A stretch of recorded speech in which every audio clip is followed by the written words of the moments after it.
Olá pessoal, tudo bem? Hoje é mais um daqueles vídeos em que eu comento algum filme, alguma questão de entretenimento, para a gente tentar pegar a partir dele alguma observação interessante, até discussão, até um gancho assim, para a gente entender melhor a economia, história mundial, já política, né? Que são os nossos assuntos aqui. Hoje, esse filme, na verdade, a rigor, é um desenho animado, pasmem, que apesar de, até onde eu sei, ser realmente só para crianças, tem uma série de questões interessantíssimas, né? Eu vi o filme, o desenho, né, na verdade, e achei bem curioso, assim, porque tem uma profundidade que eu acho que, bom, na verdade, nem todo adulto é capaz de absorver, que dirá criança, adolescente. Achei bem curioso, na verdade. É também de uma série que, acho que também é trilogia, não, acho que tem até o 4, que é uma série de filmes, já passou de trilogia, já tem até o 4, se não me falha a memória, é uma série de desenhos, né? Que é o Kung Fu Panda. Pois é, curioso, né? E hoje eu vou falar do Kung Fu Panda 2. Ele tem algumas coisas muito curiosas sobre esse. Eu vou chamar de filme, né? Apesar de desenho animado, tem muita gente desenho animado como filme mesmo, então vamos chamar assim. Tem uma coisa interessante, ele tem uma série de traços culturais. A história dessa série, tá até dando uma olhada na internet, ele de fato tentar trazer um pouco mais sobre a visão do que é a China, né? E de fato a gente conhece muito pouco da cultura chinesa, da história da China, o que é uma vergonha, porque de fato ela está surgindo aí com uma grande potência. Talvez o novo hegemon, né? Talvez o novo dominante aí substitua os Estados Unidos, né? Existe todo um debate se vai acontecer, não vai acontecer, se como é que vai ficar a posição dela. Pessoalmente acredito que vai. Embora essa questão tenha que ser qualificada até para a gente entender o que significa isso, o que não significa isso, mas acredito que vai sim substituir aí como hegemonia principal do mundo. E a gente já está nesse processo. E é interessante, né? Não sei se por causa disso ou não, você teve uma produção feita nos Estados Unidos, né? Um filme dos Estados Unidos, em inglês. Embora, quando você vai ver lá nos créditos, tem muito asiático, muito chinês, alguns outros asiáticos também. Tem, curiosamente, brasileiro também na produção, que eu achei muito bizarro, né? Um filme feito nos Estados Unidos sobre a China ter brasileiro, mas acho que nós brasileiros entramos em, sei lá, a gente assim, entra em qualquer lugar, né? Impressionante. Reza a lenda que onde você vai tem sempre um brasileiro em todo lugar do mundo. Não sei se é verdade, eu não sou tão viajado assim para conferir a veracidade dessa afirmação, mas já me disseram isso, então submeto aí aos meus ouvintes essa hipótese e vocês me digam o que vocês acham aí nos comentários. Pois bem, o que eu acho interessante no Kung Fu Panda, principalmente o 2, né? Na verdade, eu vou falar do 2.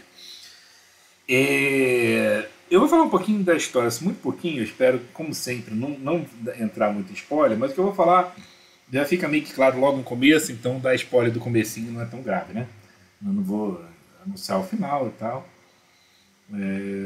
Mas o que eu acho interessante, a história é muito interessante porque ela é baseada né, baseada em fatos reais, aquela redundância que a gente ouviu muito na infância, porque todo fato é real, óbvio.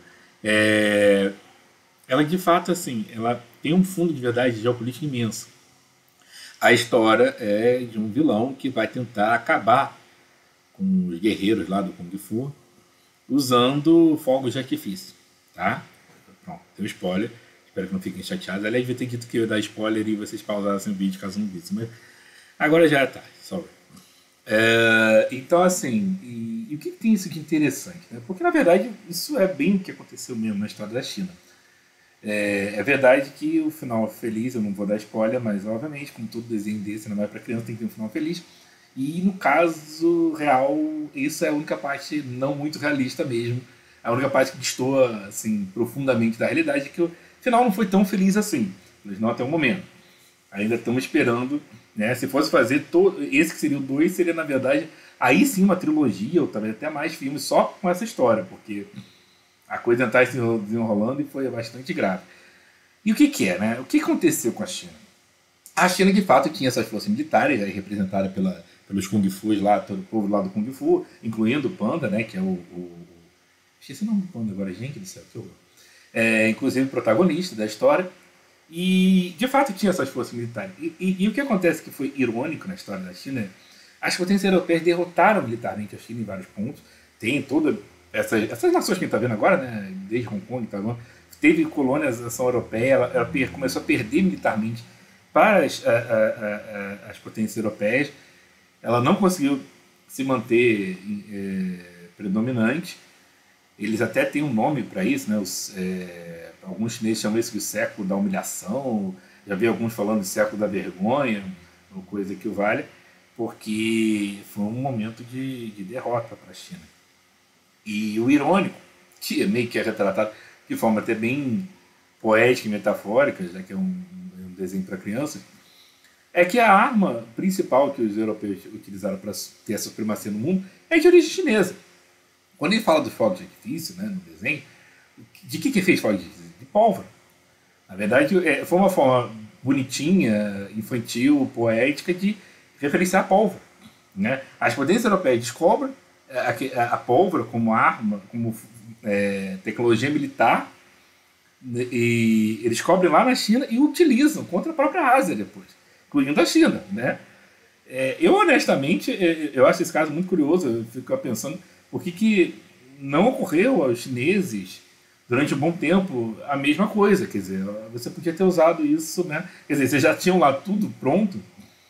Eles faziam todas aquelas, literalmente, pirotecnias com os fogos de artifício e nunca ocorreu assim, sim, isso pode ter um efeito militar bom, né? E criar seu exército.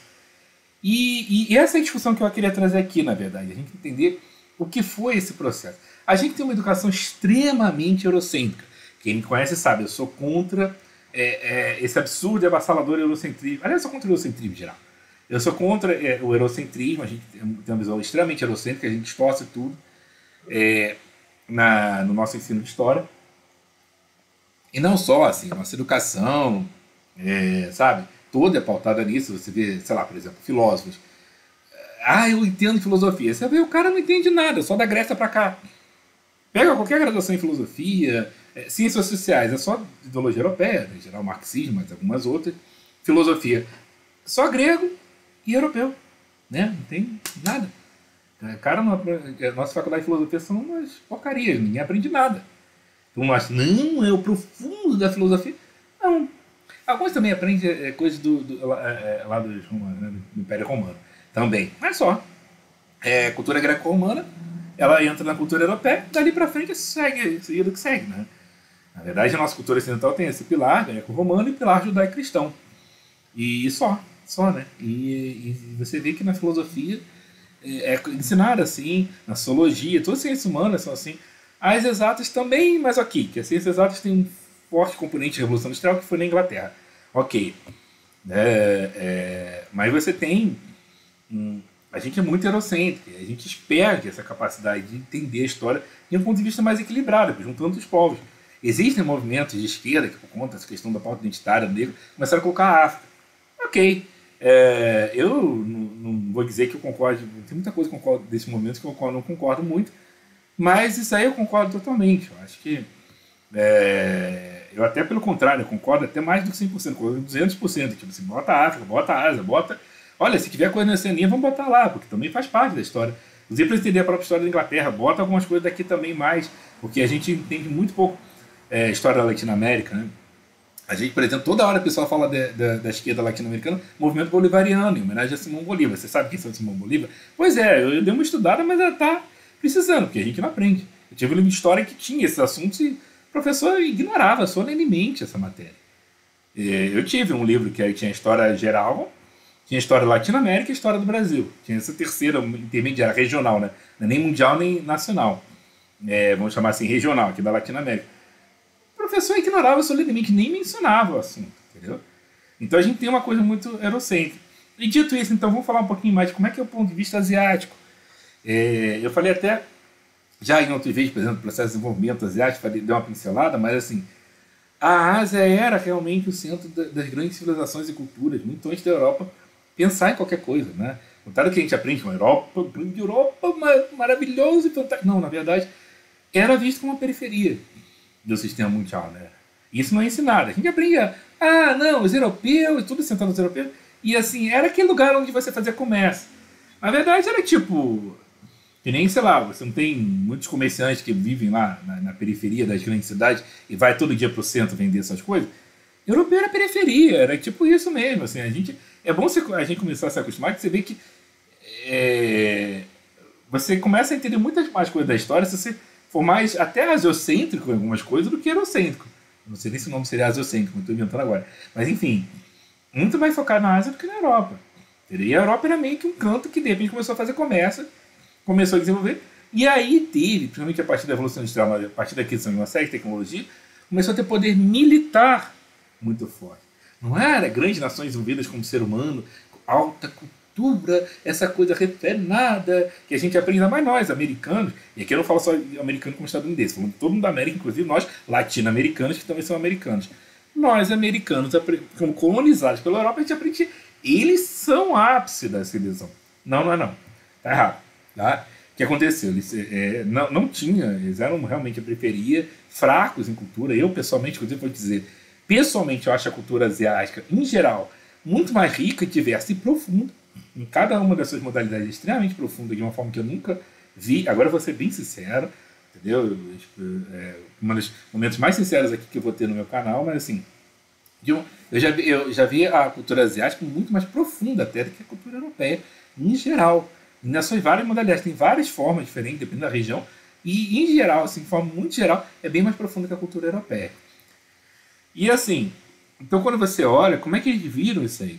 A partir de determinado momento, essa sanha imperialista, aliada à superioridade militar, tecnológica em alguns termos, muitos termos sim, que além da questão militar, mas a questão principal era a questão que essa superioridade tecnológica se traduzia numa superioridade militar, com essa sanha imperialista, essa ambição imperialista profunda das nações europeias de dominar o mundo inteiro, a Ásia passou a olhar assim, tipo, olha, esses europeus são perigosos, entendeu? São tipo gangues da periferia.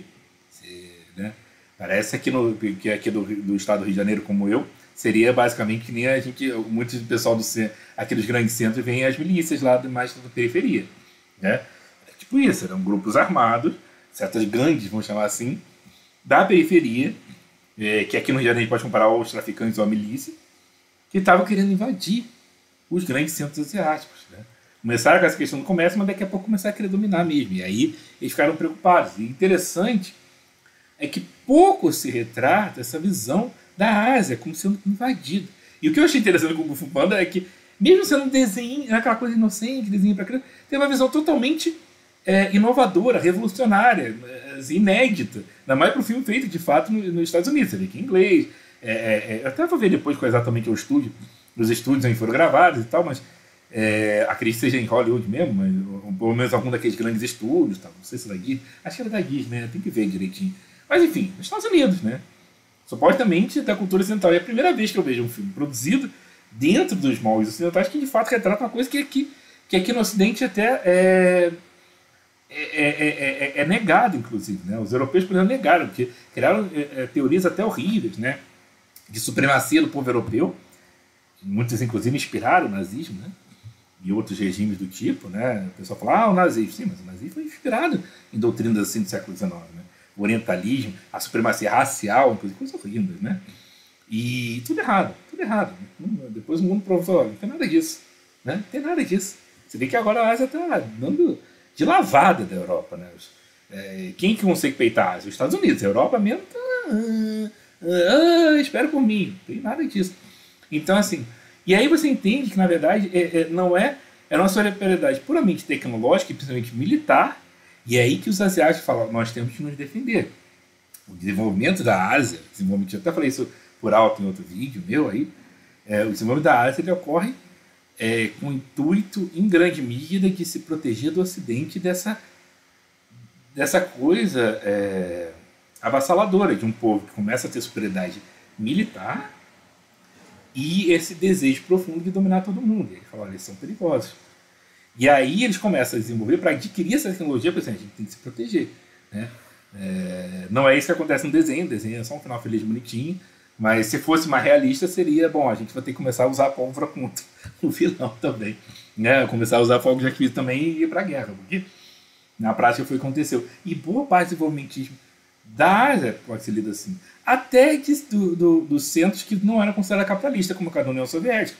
Também, principalmente depois do Hitler, já que eu já falei do nazismo, falar assim, depois do Hitler. E de todas as duas guerras mundiais, ele falou, olha, esse povo também é complicado, a gente aqui está mega mal desenvolvido e se começar assim, daqui a pouco a gente não domina, né? Então já teve até a própria União Soviética que teve que entrar nisso, e isso afeta a história do socialismo soviético.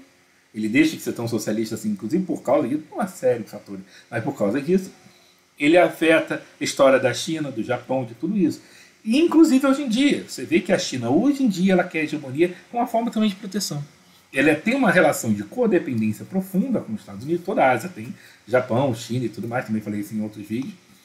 E no entanto, você tem essa questão complicadíssima, né, de como é que você se defende. Dá para ver que um dos grandes impulsionadores da China, em termos de buscar superar de buscar o desenvolvimento, buscar a hegemonia e buscar superar essa desvantagem em relação ao Ocidente, está ligada a isso. E aí você começa a entender muito melhor a China, a Rússia, antes, né, como a União Soviética também, o Japão, que durante o tempo foi...